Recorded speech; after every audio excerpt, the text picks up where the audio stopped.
Hello and welcome to ईवास। आप सभी प्यारे साथियों का स्वागत है।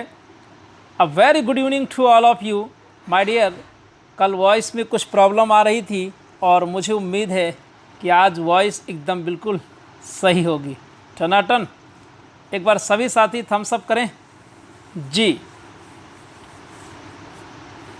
स्वाति, रवि, सभी साथी पीके, बिल्कुल बहुत ही अच्छे, थैंक यू।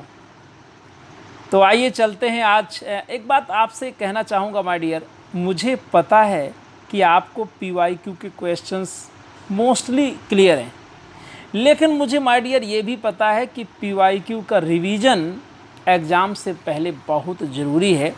और जैसा कि आप सभी को ये पता चल चुका है कि जून के बाद एग्ज़ाम की डेट कभी भी आ जाएगी और ये परीक्षा अनएक्सपेक्टेड जल्दी भी हो सकती है, इसलिए अब बिल्कुल देरी ना करें।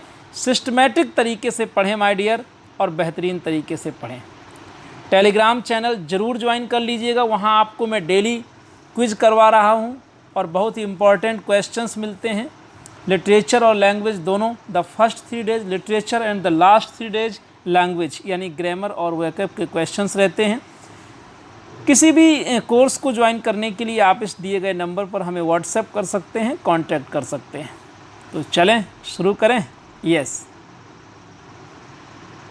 Good evening, good evening. चलिए जी, सभी साथी सेशन को लाइक करें, चैनल को सब्सक्राइब करें और दिल से पढ़ाई करें।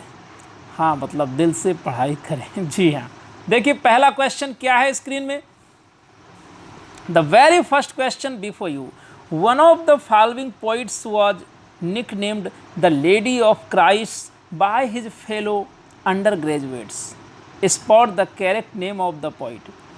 सभी प्यारे साथियों को उस पोइट का नाम बताना है जिसको उसके साथियों ने निकनेम दे दिया। और क्या निकनेम दे दिया साथियों? The lady of Christ. क्योंकि ओवल शेप चेहरा था, गोरा चिट्टा था, तो फिर क्या बात जाता है, दोस्तों को नाम देने में टाइम तो लगता नहीं है। Option A Milton is the right answer. Question कब आया है आप खुद देखिए, आपके सामने लिखा है। When the assault was intended, the city is a sonnet written by। आप सभी साथियों को बताना है कि किसके द्वारा सोनेट को लिखा गया। The right answer is Milton. Option A right, बिल्कुल सही जवाब है option A. Question number 3. On the morning of Christ's nativity is a sonnet, ode, masque, pastoral elegy. On the morning of Christ's nativity क्या है, इसका genre बताएंगे आप सभी को बताना है। और निश्चित तौर पर हमारे साथी एकदम सही ऑप्शन के साथ जा रहे हैं, ode, option B right answer. Next, which of the following is a work of Milton. Question पर ध्यान दें और क्वेश्चन नंबर 4 कह रहा है कि विच of the following is a work of Milton. 2009 में ये क्वेश्चन आया था कि मिल्टन का कौन सा वर्क है। पहला दिया है norm ऑर्गेनम, B D Doctrina Christina, सी एंडेमियन, डी प्रोथेल्मियन। तो आप सभी जानते हैं कि जो पहला वर्क है नॉर्म ऑर्गेनम, ये फ्रांसिस बेकन का है, जो कि लैटिन में लिखा गया। और अगर बात करें कि पब्लिश कब हुआ, तो 1620 में पब्लिश हुआ था। पहले तो जानें कि राइट आंसर क्या है my dear. Right answer option B है, डी डॉक्ट्रिना क्रिस्टीना, बिल्कुल सही जवाब है। एंडेमियन की बात करें तो ये एक जॉन कीट्स की पोइम है, 1818 में पब्लिश होती है। और प्रोथेल्मियन की बात करें तो यह भी एक पोइम है जिसे एडमंड स्पेंसर ने लिखा था। तो निश्चित तौर पर आप बी ऑप्शन के साथ जा रहे हैं और बधाई के बात। Question number 5, from which book has it been taken To be weak is miserable, doing or suffering. The tempest, paradise regained, the prelude, paradise lost. बहुत ही गजब की लाइन है।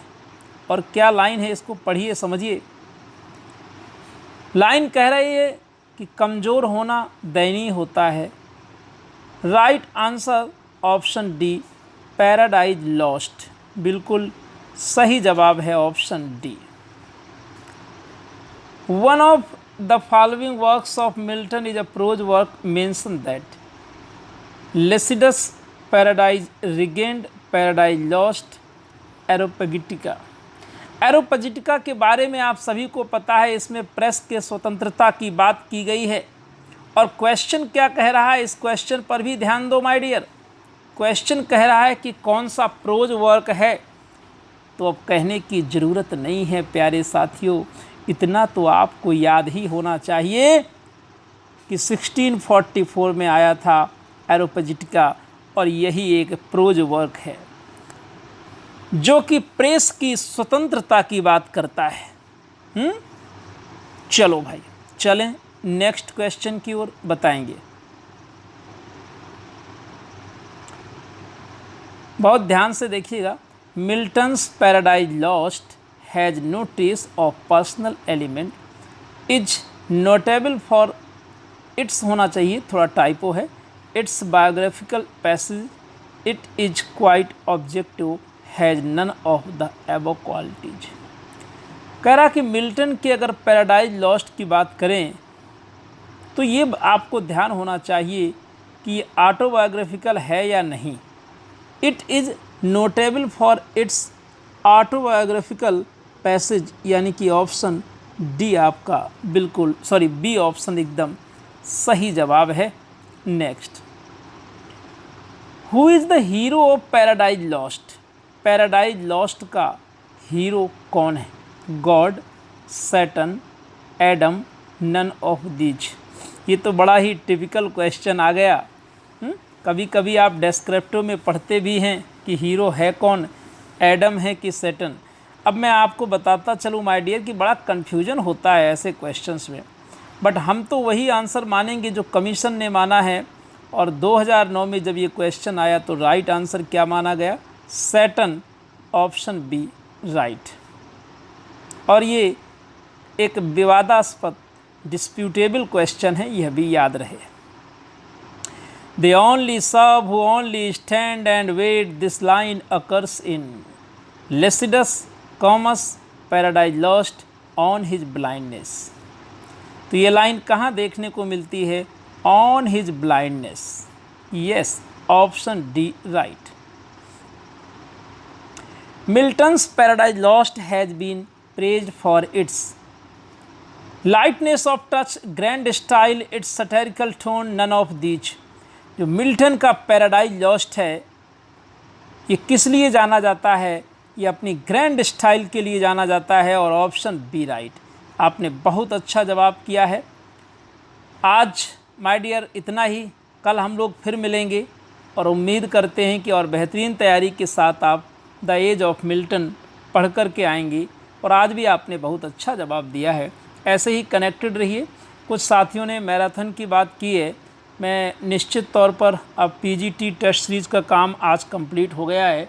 कल प्रेस में चला जाएगा पीजीटी का टेस्ट सीरीज़, पीजीटी ऑलरेडी बन चुका है, तो एकदम फ्री हो जाऊंगा। फिर तो मैराथन ज़रूर देंगे, चिंता मत करिए। बस 10 से 15 दिन में जो आप कहोगे वो मैराथन आपको मिलेगी। Grammar, literature, combined, whatever you like. आज इतना ही। Thank you very much for watching class. Take care, good night all of you. कोई विशेष बात है तो कमेंट करें।